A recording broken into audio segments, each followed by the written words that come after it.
On July 23, more than 100 aid organizations warned of mass starvation spreading in the Gaza Strip, just ahead of a visit to Europe by the U.S. Special Envoy to discuss the possibility of a ceasefire and relief corridor.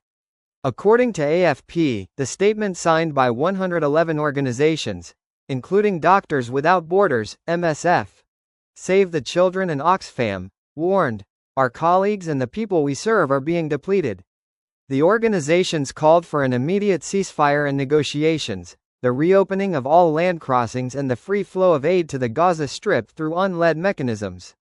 The statement came just a day after the U.S. announced that Special Envoy Steve Witkoff would travel to Europe this week to discuss the situation in Gaza and could then travel to the Middle East.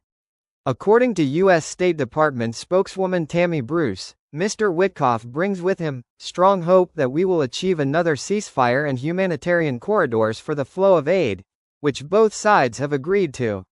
Israel is facing increasing international pressure over the dire humanitarian situation in Gaza, where more than 2 million people are in dire need of food and basic necessities after 21 months of conflict between Israel and Hamas. The United Nations said on July 22 that Israeli forces had killed more than 1,000 Palestinians during food aid deliveries since the Gaza Humanitarian Fund, GHF, a U.S. Israeli-backed organization, began operations in late May, sidelining the previous unrun distribution system. Even as Israel began easing its aid blockade in late May, Gazans are still suffering from severe shortages. Israel insists it is allowing humanitarian aid into Gaza, while accusing Hamas of exploiting the suffering of civilians, including by stealing food aid to resell at inflated prices.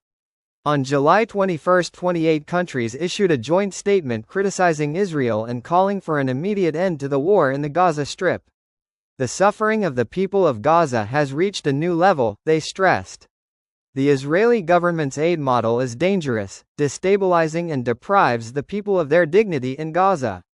The joint statement was signed by the foreign ministers of Australia, Austria, Belgium, Canada, Cyprus, Denmark, Estonia, Finland, France, Greece, Iceland, Ireland, Italy, Japan, Latvia, Lithuania, Luxembourg, Malta, the Netherlands, New Zealand, Norway, Poland, Portugal, Slovenia, Spain, Sweden, Switzerland and the United Kingdom.